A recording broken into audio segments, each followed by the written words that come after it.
नमस्कार प्यारे मित्रों, लेक्चर एकेडमी की तरफ से मैं आप सभी का फिर से हार्दिक स्वागत करता हूं।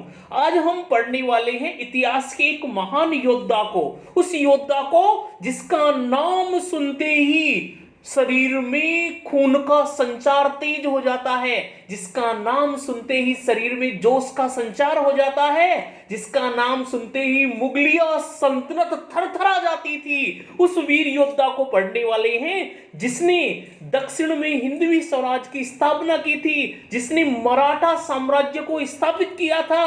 उस वीर योद्धा को पढ़ने वाले हैं जो कहता है कि स्वराज एक वरदान है जिसे प्राप्त करने का अधिकार सभी को है।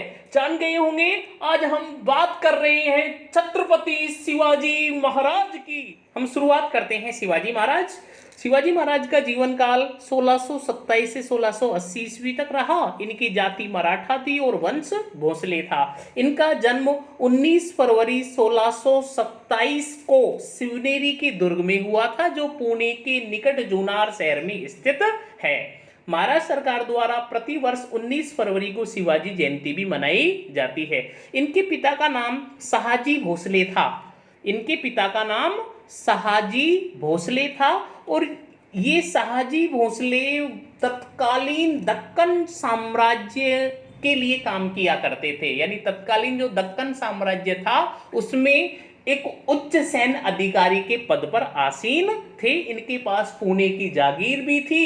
इस पुणे की जागीर के तहत ही शिवनेरी दुर्ग आता है, जहां शिवाजी महाराज का जन्म होता है। यदि इनकी माता की बात करें तो इनकी माता का नाम था जीजाबाई। जीजाबाई ने अपना अधिकांश जीवन एक परित्यागता के रूप में बिताया था।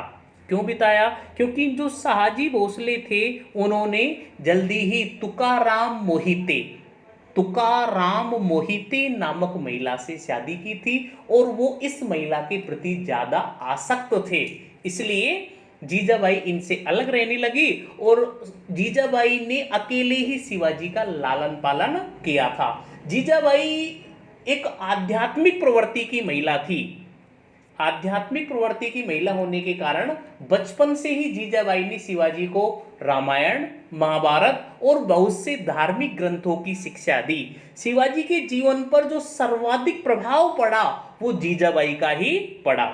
अब बात करते हैं इनका संरक्षक या इनका जो राजनीतिक गुरु था। संरक्षक क्यों बनाया गया?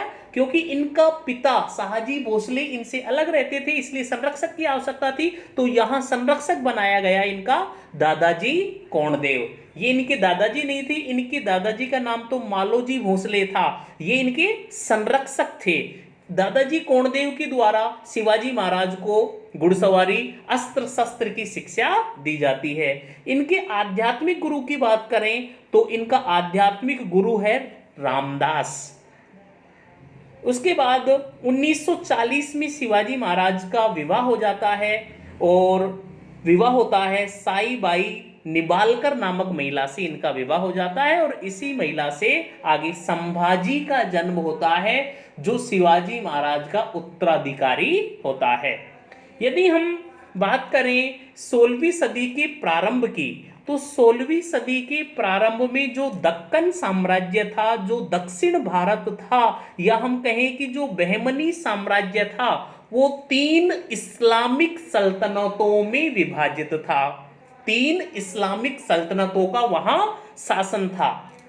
पहली इस्लामिक सल्तनत की बात करें तो थी अहमदनगर, दूसरी बीजापुर और तीसरी थी गोलकुंडा। अहमदनगर में जो शासन करते थे वो निजाम शाही वंश का शासन था यहाँ, और बीजापुर में शासन था आदिल शाहियों का, और गोलकुंडा में कुतुब शाहियों का शासन हुआ करता था। यहाँ अहमदनगर के लिए ही शिवाजी महाराज के जो पिता थे शहाजी भोसले वो काम किया करते थे। लेकिन हुआ ये कि जब शिवाजी महाराज का जन्म हुआ 1627 में, तो 1627 में ही मुगल जो साम्राज्य था, उस मुगल साम्राज्य की राजगद्दी पर बैठा शाहजहां, और शाहजहां ने अपनी विस्तारवादी नीति के तहत दक्षिण की ओर भी आक्रमण करना प्रारंभ कर दिया था और इसके तहत उन्होंने 1633 ईस्वी में शाहजहां ने अहमदनगर को अपने कब्जे में ले लिया।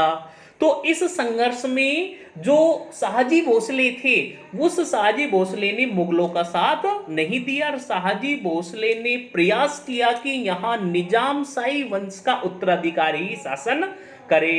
इस संघर्ष में बीजापुर और गोलकुंडा भी अहमदनगर का साथ देते हैं, जिससे शाहजहां क्रोधित हो जाता है और क्रोधित होकर 1636 ईस्वी में बीजापुर और गोलकुंडा को भी सशर्त जीत लेता है।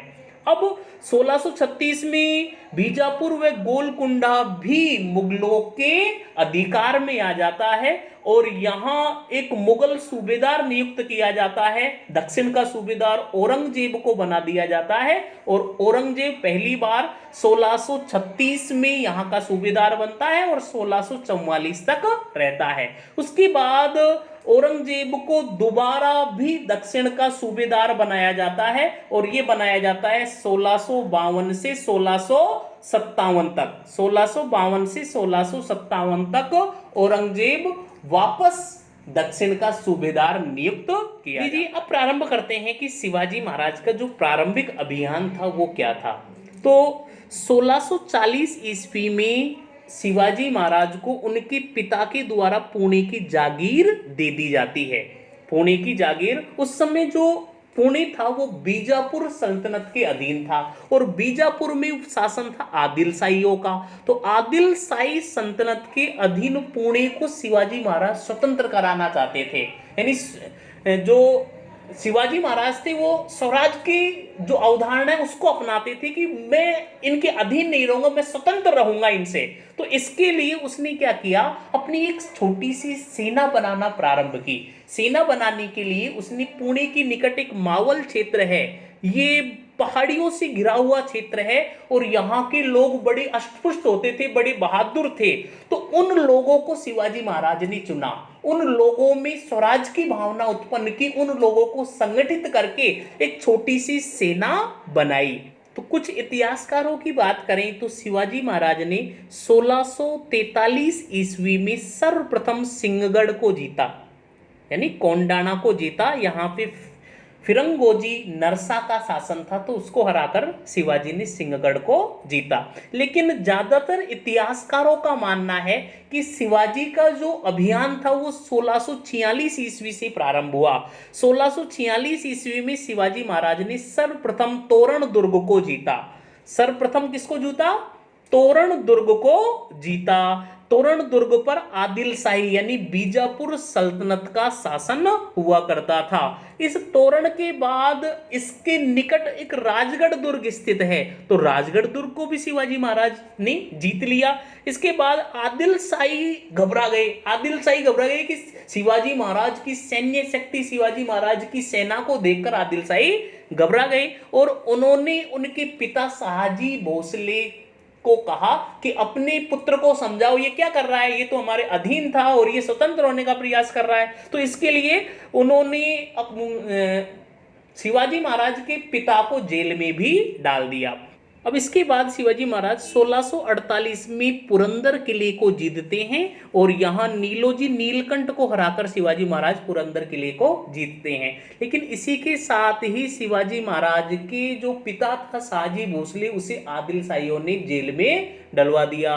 तो इससे शिवाजी महाराज ने अपनी जो सैन्य अभियान था उसको 8 वर्षों तक रोक दिया, यानी 8 वर्षों तक शिवाजी महाराज ने किसी भी दुर्ग को नहीं जीता। इसके बाद 1656 ईस्वी में शिवाजी महाराज वापस अपना सैन्य अभियान शुरू करते हैं और 56 में जावली दुर्ग, ये चंद्रराव मौर्य के अधीन था, उसको हराकर शिवाजी महाराज जावली दुर्ग जीतते हैं। 1656 में ही शिवाजी महाराज के द्वारा रायगढ़ किले को जीता जाता है और इसको बाद में शिवाजी महाराज अपनी राजधानी भी बनाते हैं। इसके बाद 1657 बड़ा अहम था शिवाजी महाराज के लिए। 1657 में शिवाजी महाराज ने जूनार किले को जीता। जूनार दुर्ग को जीता। और जूनार दुर्ग को जीतने में शिवाजी महाराज ने भयंकर लूटपाट की, भयंकर धन संपदा प्राप्त की, क्योंकि शिवाजी महाराज के पास धन की बहुत कमी थी, सेना के लिए धन चाहिए था। तो ये जो धन प्राप्त हुआ शिवाजी महाराज को, वो जूनार दुर्ग से प्राप्त हुआ। जूनार में बड़ी लूटपाट की इन्होंने और धन संपदा प्राप्त की। 1657 ईस्वी में शिवाजी महाराज ने आगे अहमदनगर में मुगलों के विरुद्ध प्रथम संघर्ष किया था। यानी अहमदनगर उस समय मुगलों के अधीन था, तो मुगलों के साथ शिवाजी महाराज का प्रथम संघर्ष कहाँ हुआ? 1657 ईस्वी में अहमदनगर में हुआ। इस संघर्ष में शिवाजी महाराज परास्त हो जाते हैं। इसके बाद शिवाजी महाराज आगे कोलाबा किले को जीतते हैं 57 में ही, और कोलाबा को अपनी नौसेना गतिविधियों का केंद्र बनाते हैं। देखिए 1657 के बाद मुगल बीजापुर पर आक्रमण करते हैं। बीजापुर पर जब मुगल आक्रमण करते हैं तो शिवाजी महाराज मुगलों के समक्ष यानी शाहजहां के समक्ष एक प्रस्ताव लेके जाते हैं कि बीजापुर विजय में मैं आपका साथ दूंगा, लेकिन शाहजहां इस प्रस्ताव को ठुकरा देता है। इसके बाद शिवाजी महाराज बीजापुर में जाते हैं और बीजापुर जो सुल्तान था उससे कहते हैं कि इस संघर्ष में मुगलों के विरुद्ध मैं आपका साथ दूंगा। लेकिन बीजापुर और मुगलों के बीच संधि हो जाती है। बीजापुर और मुगलों के बीच संधि हो जाती है। इस संधि का सर्वाधिक जो नुकसान होता है वो होता है शिवाजी महाराज को, क्योंकि अब मुगल शिवाजी महाराज को अपना दुश्मन मान बैठते हैं। शिवाजी के प्रारंभिक अभियान के बाद आगे हम बात करते हैं शिवाजी महाराज की बीजापुर सल्तनत के साथ संघर्ष की। तो बीजापुर सल्तनत का जो सुल्तान था आदिल शाह, उसकी मृत्यु हो जाती है। इसकी मृत्यु के बाद बीजापुर का जो सुल्तान था या बीजापुर सल्तनत की जो बागडोर थी वो बड़ी साहिबा के हाथों में थी। तो बड़ी साहिबा शिवाजी महाराज को बंदी बनवाने के लिए योजना बनाती है और इस योजना के अंतर्गत वह अफजल खां नामक सेनापति को नियुक्त करती है। अफजल खां 7 फुट लंबा, ताकतवर, दैत्याकार शरीर वाला इंसान था और अफजल खां को बड़ी साहिबा 10,000 सैनिक देकर 1659 ईस्वी में शिवाजी को बंदी बनाने के लिए भेजती है। लेकिन जैसे ही अफजल खां निकलता है तो शिवाजी महाराज को गुप्तचरों के माध्यम से इसकी सूचना पहले ही लग जाती है। अब अफजल खां व शिवाजी महाराज के बीच समझौता होना तय होता है और इसी समझौते के लिए दोनों में मुलाकात करना तय किया। और मुलाकात की ये शर्त थी कि दोनों ही निहत्थे आएंगे, बिना सैनिकों के आएंगे, केवल अंगरक्षक अपने साथ ला सकते हैं। इस मुलाकात के लिए प्रतापगढ़ किले की तलहटी में एक सामियाना लगाया गया। शिवाजी महाराज अफजल खां की चालाकी को पहले से ही जानते थे, इसलिए शिवाजी महाराज पूरी तैयारी के साथ वहां जाते हैं। उन्होंने अपने शरीर पर लोहे का कवच धारण कर लिया और बाएं हाथ में बाघ के नाखूनों से बना एक हथियार होता है जिसे बोला जाता है बगनखा। क्या बोला जाता है? बगनखा को धारण किया और फिर वहां जाते हैं। जैसे ही मुलाकात होती है तो मुलाकात के दौरान शिवाजी महाराज व अफजल खां गले मिलते हैं और अफजल खां धोखे से शिवाजी महाराज को अपनी कांख में दबाकर उसके पेट पर खंजर घोंपने की कोशिश करता है। पीठ पर खंजर घोंपने की कोशिश करता है। तभी शिवाजी महाराज मौके का फायदा उठाकर अपने बाएं हाथ में दबाए गए बखनखे को उनके पेट में घोंप देते हैं, जिससे उनकी आंत बाहर निकल आती है और अफजल खां की मृत्यु हो जाती है। इस प्रकार शिवाजी महाराज की जो छुपी हुई सेना थी वो सेना बाहर आती है और दोनों ही सेना में फिर वहां प्रतापगढ़ का युद्ध होता है। कहाँ का युद्ध होता है? प्रतापगढ़ का युद्ध होता है और इस युद्ध में शिवाजी महाराज विजयी होते हैं। तो ये था शिवाजी महाराज का बीजापुर सल्तनत के साथ संघर्ष। फिर इसके बाद हम देखते हैं शिवाजी महाराज का मुगलों के साथ संघर्ष। शिवाजी महाराज का मुगलों के साथ संघर्ष। तो मुगलिया सल्तनत की बात करें तो 1657 ईस्वी में शाहजहां बीमार पड़ जाता है। बीमार पड़ने के बाद उनके पुत्रों में उत्तराधिकारी संघर्ष प्रारंभ हो जाता है। इस उत्तराधिकारी संघर्ष में औरंगजेब विजयी रहता है। वह शाहजहां को कैद में डालकर खुद मुगलिया सल्तनत का सुल्तान बन जाता है। तो 1658 ईस्वी में औरंगजेब मुगलिया सल्तनत की कमान संभालता है, और जैसे ही औरंगजेब मुगलिया सल्तनत की कमान संभालता है तो वो अपने मामा शाइस्ता खां को 1660 में दक्षिण का सूबेदार बना देते हैं। शाइस्ता खान एक क्रूर व्यक्ति था। इसने शिवाजी के बहुत सारे किलों को अपने अधिकार में ले लिया। तो शिवाजी महाराज इससे बड़े परेशान थे। शिवाजी महाराज इनको मारने की योजना बनाने लगे, और 1663 ईस्वी में शिवाजी ने शाइस्ता खां के शिविर पर रात्रि में आक्रमण कर दिया, जिससे उसे अपना एक पुत्र और अपने हाथ की 3 अंगुलियां गंवाकर भागना पड़ा। यानी शिवाजी महाराज ने शाइस्ता खां पर इतना भयानक आक्रमण किया कि उन्होंने बीच में हाथ कर दिया तो उनकी 3 अंगुलियां गायब हो गई, और वहां से वो जान बचाकर भाग निकले। इसके बाद औरंगजेब ने शहजादा मुअज्जम को शिवाजी के विरुद्ध भेजा, परंतु इसमें उसको सफलता नहीं मिली। इसके बाद शिवाजी 1664 ईस्वी में सूरत को लूटते हैं। सूरत व्यापारिक दृष्टि से बड़ा ही महत्वपूर्ण होता था, और यहाँ पे मुगलिया सल्तनत का शासन था। तो यहाँ पे मुगल गवर्नर इनायत खां को हराकर शिवाजी सूरत को लूटते हैं, और सूरत में भयंकर लूटपाट करते हैं, जिससे शिवाजी को बहुत धन संपदा मिलती है, और इससे शिवाजी की आर्थिक स्थिति सुदृढ़ हो जाती है। इसके बाद आगे बढ़ते हैं हम 1665 ईस्वी में। तो 1665 में क्या हुआ? शाइस्ता खां की असफलता और सूरत की लूट से दुखी होकर औरंगजेब ने शिवाजी को कुचलने के लिए योजना बनाई, और इस योजना के तहत वो अपने प्रसिद्ध सेना नायक आमीर के मिर्जा जयसिंह को शिवाजी के विरुद्ध नियुक्त करते हैं, और इसमें उनका साथ देते हैं दिलेर खां। उन्होंने शिवाजी के अधिकृत कई किले जीते और पुरंदर किले की घेराबंदी की। पुरंदर किले की घेराबंदी से और विवश होकर शिवाजी ने जयसिंह के साथ संधि कर ली, और इस संधि को कहा जाता है पुरंदर की संधि। यह संधि 1665 में हुई। इस संधि के तहत जो शिवाजी के पास कुल 35 किले थे, उन 35 किलों में से 23 किले मुगलों को दे दिए गए, और 12 किले शिवाजी ने अपने पास रखे। एक शर्त यह भी थी कि शिवाजी आगरा में औरंगजेब से व्यक्तिगत मुलाकात करेंगे, और एक शर्त थी कि शिवाजी के पुत्र संभाजी को मुगल दरबार में 5000 मनसबदार बनाया जाएगा। इसके बाद 1666 ईस्वी में शिवाजी का आगरा कूच होता है। यानी शिवाजी औरंगजेब से व्यक्तिगत मुलाकात के लिए 1666 ईस्वी में आगरा जाते हैं। मई 1666 में शिवाजी शाही दरबार में उपस्थित होते हैं। शिवाजी के साथ संभाजी भी थे। भरे दरबार में शिवाजी के साथ अपमानजनक व्यवहार होता है, जिससे शिवाजी नाराज होकर औरंगजेब को विश्वासघाती कहते हैं और दरबार से भागने लगते हैं। इसी मौके पर ये औरंगजेब शिवाजी और संभाजी दोनों को आगरा के जयपुर भवन में कैद करवा देता है।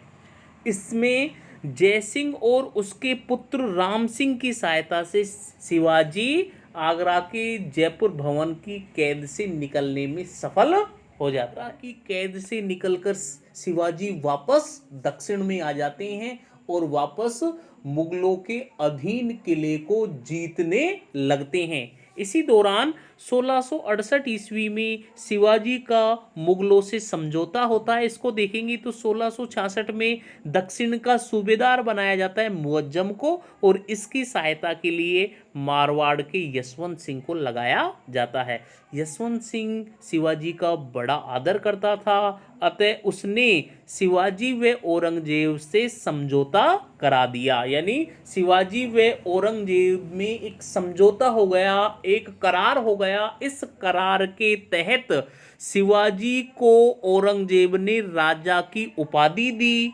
दूसरा था शिवाजी को बरार की जागीर दी, बरार की जागीर भी दी। तीसरा था संभाजी को मुगल सेना में 5,000 मनसबदार बना दिया गया। इसके बाद आगे 1670 ईस्वी में, इसके बाद आगे हम देखेंगे 1670 ईस्वी में शिवाजी पुनः पुरंदर की संधि का उल्लंघन करता है। यानी पुरंदर की संधि के तहत जो 23 किले मुगल सल्तनत को दिए गए थे, उन 23 किलों में से अधिकांश किलों पर शिवाजी अपना अधिकार कर लेता है। और इन 23 में से जो किले शिवाजी ने जीते, उनमें से कोंडाना का किला सर्वाधिक महत्वपूर्ण था। इसी किले को जीतने में तानाजी मालुसरे की मृत्यु हो जाती है। अगले वीडियो में हम तानाजी मालुसरे को भी। इसके बाद 1670 ईस्वी में शिवाजी सूरत को वापस लूटता है। यानी पहली बार सूरत लूट की थी 1664 में, दूसरी सूरत लूट करता है 1670 में। अब की बार भी शिवाजी सूरत को बुरी तरह से लूटता है और मुगल अधीन जो रियासत थी, उन रियासतों से चौथ व सरदेश मुखी कर लेना भी प्रारंभ कर देता है। तो चौथ और सरदेश मुखी जो कर लेना प्रारंभ किया मुगलिया रियासतों से, वो 1670 में करता है। इसके बाद 1672 में शिवाजी पन्हाला दुर्ग, पन्हाला जो दुर्ग है बीजापुर की सल्तनत के अधीन था, उसको भी जीतता है और यहाँ अन्नाजी दत्तो से ये किला जीत लेता है। पन्हाला दुर्ग जीतने के बाद शिवाजी की स्थिति बड़ी मजबूत हो जाती है, क्योंकि वो सूरत लूट भी कर चुके थे, पन्हाला दुर्ग भी जीत चुके थे। तो इसके बाद 1674 ईस्वी में शिवाजी का राज्याभिषेक होता है। यानी 1674 में रायगढ़ के दुर्ग में महाराष्ट्र के स्वतंत्र शासक के रूप में शिवाजी अपना राज्याभिषेक करवाते हैं और छत्रपति की उपाधि धारण करते हैं। साथ में गो ब्राह्मण प्रतिपालक की उपाधि भी धारण करते हैं। शिवाजी का राज्याभिषेक कराया उस पंडित का नाम था विश्वेश्वर जी, या इसको गंग भट्ट के नाम से भी जाना जाता है। लेकिन जैसे ही शिवाजी का राज्याभिषेक होता है, शिवाजी की माता जीजाबाई की मृत्यु हो जाती है। तो शिवाजी राज्याभिषेक को अशुभ मानते हैं और वापस अपना राज्याभिषेक करवाते हैं अक्टूबर 1674 में एक तांत्रिक के द्वारा। तांत्रिक का नाम था निश्चलपुरी गोस्वामी। निश्चलपुरी गोस्वामी तांत्रिक की मदद से शिवाजी दोबारा अपना राज्याभिषेक करवाते हैं और 1680 ईस्वी में भारत के वीर पुत्र शिवाजी की मृत्यु हो जाती है। धन्यवाद।